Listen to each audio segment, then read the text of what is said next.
Assalamualaikum warahmatullahi wabarakatuh. Baiklah, hari ini kita akan belajar mengenai kanker paru-paru. Sebelum memasuki pembelajaran, mari kita renungkan sejenak ayat berikut ini, yang artinya, "Wahai manusia, sungguh telah datang kepadamu pelajaran Al-Quran dari Tuhanmu, penyembuh bagi penyakit yang ada dalam dada, dan petunjuk serta rahmat bagi orang yang beriman." Quran Surat Yunus ayat 57. Kita lanjut ke pembahasan mengenai kanker paru-paru. Pertama adalah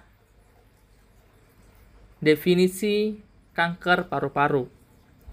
Kanker paru-paru termasuk penyakit yang cukup ganas di dunia. Data mencatat bahwa ada sekitar 1,3 juta orang meninggal setiap tahunnya karena kanker paru-paru. Kanker paru-paru jenis ini merupakan yang paling sering terjadi, yaitu sekitar 87% dari seluruh kasus kanker paru-paru. Jenis ini memiliki 3 tipe utama, yaitu adenokarsinoma, karsinoma sel squamosa, dan large cell karsinoma. Adapun penyebab kanker paru-paru. Alasan utama kanker paru-paru adalah merokok.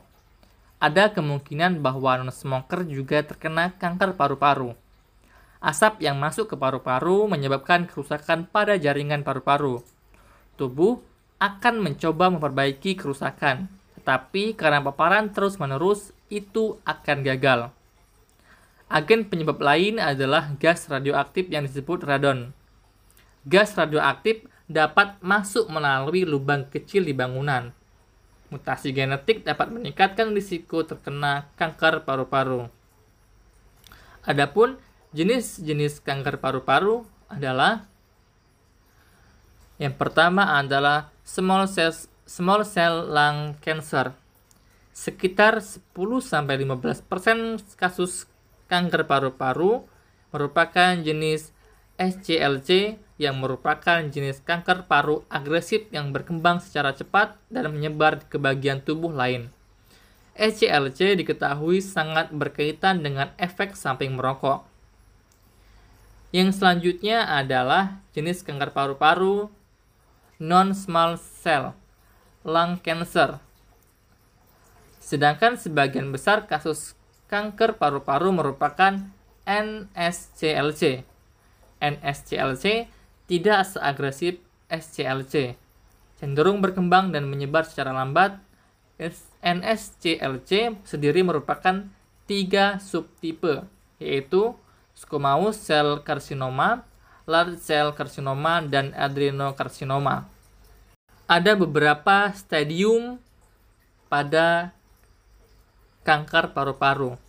Yang pertama adalah stadium 0, merupakan tumor yang ada pada pasien sangat kecil. Sel kanker belum menyebar ke jaringan paru-paru yang lebih dalam atau luar paru-paru pasien. Stadium 1, pada stadium ini kanker ada di jaringan paru-paru pasien, tetapi bukan di kelenjar getah bening. Stadium 2, klasifikasi kanker paru stadium 2 menunjukkan bahwa penyakit ini mungkin telah menyebar ke kelenjar getah bening di dekat paru-paru pasien. Stadium 3, kanker paru stadium 3 artinya sel-sel kanker telah menyebar lebih jauh ke kelenjar getah bening dan bagian tengah dada pasien. Yang keempat adalah stadium 4. Pada stadium 4, yang juga sering disebut sebagai stadium lanjut, kondisi sel kanker paru yang ada telah menyebar luas ke seluruh tubuh pasien. Adapun cara pengobatan alami, yang pertama adalah jahe. Jika ingin membantu mengobati secara alami dengan meredakan gejala yang dirasakan pasien kanker paru-paru, Anda bisa melakukan dengan cara menambahkan bahan alami ini ke dalam makanannya. Kedua adalah kunyit.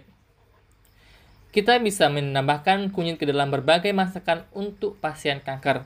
Selain itu, kunyit juga bisa ditambahkan ke dalam susu atau teh bersama jahe atau madu. Tak hanya itu, sebenarnya kunyit juga bisa digunakan sebagai pencegah untuk kanker paru. Ketiga adalah kayu manis. Bahan alami ini memiliki sifat anti peradangan dan antioksidan. Kayu manis memiliki manfaat untuk pasien kanker paru baik diberikan sebelum maupun sesudah menjalani pengobatan. Anda bisa menambahkan kayu manis ke dalam oatmeal, sereal, atau teh untuk mendapatkan manfaatnya. Keempat adalah akupuntur. Akupuntur mungkin memang tidak bisa mengobati kanker paru-paru secara alami, tapi cara ini dapat membantu Anda untuk meredakan gejala yang dialami pasien kanker paru. 5 adalah hipnosis. Salah satu metode alternatif yang juga dianggap dapat meredakan gejala kanker paru ini dilakukan oleh seorang terapis. 6. Pijat. Aktivitas ini dapat membantu melepaskan rasa khawatir dan juga rasa sakit yang mungkin dirasakan oleh pasien kanker. Namun, aktivitas ini juga bukan cara untuk mengobati kanker paru secara alami. 7 adalah latihan pernafasan.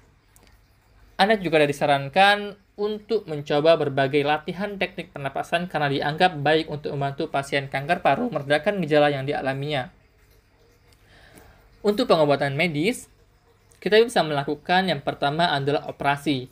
Operasi dilakukan jika kanker masih berada di satu sisi paru-paru dan belum menyebar ke sisi lain paru-paru atau organ lain stadium 1 dan 2, yaitu segmentektomi, lobektomi, dan pneumonektomi. Yang kedua adalah kemoterapi. Pada kanker paru stadium lanjut, kemoterapi dilakukan selama beberapa minggu atau beberapa bulan untuk membunuh sel kanker, serta menghambat pertumbuhan dan penyebaran sel kanker yang masih tersisa setelah operasi. Ketiga adalah radioterapi. Radioterapi dilakukan setelah operasi untuk membunuh sel kanker yang masih tersisa. 4 adalah terapi target. Dalam terapi target adalah pemberian obat yang menyerang protein pertumbuhan dari sel-sel kanker. 5 adalah krioterapi. Krioterapi menggunakan gas bersuhu sangat dingin untuk menyusutkan tumor atau membunuh sel kanker. 6. Terapi ablasi. Terapi ablasi menggunakan gelombang radio yang dapat menghasilkan panas untuk membunuh sel kanker. 7 adalah terapi fotodinamik. Pengobatan ini ditunjukkan pada pasien kanker paru-paru stadium awal yang menolak untuk menjalani operasi. Terapi fotodinamik menggunakan sinar laser untuk menghancurkan sel kanker. Adapun reseksi baju paru-paru. Pembedahan untuk mengangkat sebagian atau seluruh paru-paru Anda. Operasi tersedia reseksi bedah kanker paru-paru mungkin dilakukan dengan berbagai prosedur operatif yang ada dalam hierarki yang meningkatkan dari kompleksitas dan luasnya reseksi paru. Prosedur ini dapat diklasifikasikan sebagai yang pertama adalah reseksi sublobar. Yang pertama ada irisan, yang kedua adalah segmental. Yang kedua adalah reseksi paru mayor standar. Yang pertama ada lobektomi, kedua bilobektomi, yang ketiga ada pneumonektomi. Yang ketiga ada reseksi bronkoplastik, ada reseksi lengan dan juga reseksi karina. 4 ada bedah toraks berbantuan video atau VATS. Selain itu metode intraoperatif pengelolaan kelenjar getah bening mediastinum harus dipertimbangkan dengan dua pilihan luas.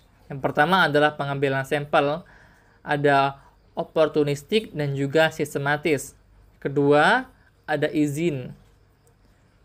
Adapun pencegahan kanker paru-paru. Pencegahan kanker paru-paru dapat dilakukan dengan berhenti merokok atau menghindari asap rokok. Bagi seseorang yang berisiko terkena kanker paru-paru, pemeriksaan rutin sebaiknya dilakukan. Selain itu, disarankan untuk berolahraga secara rutin dan mengkonsumsi makanan sehat dan juga bergizi seimbang. Itulah tadi pembahasan mengenai kanker paru-paru. Semoga bermanfaat.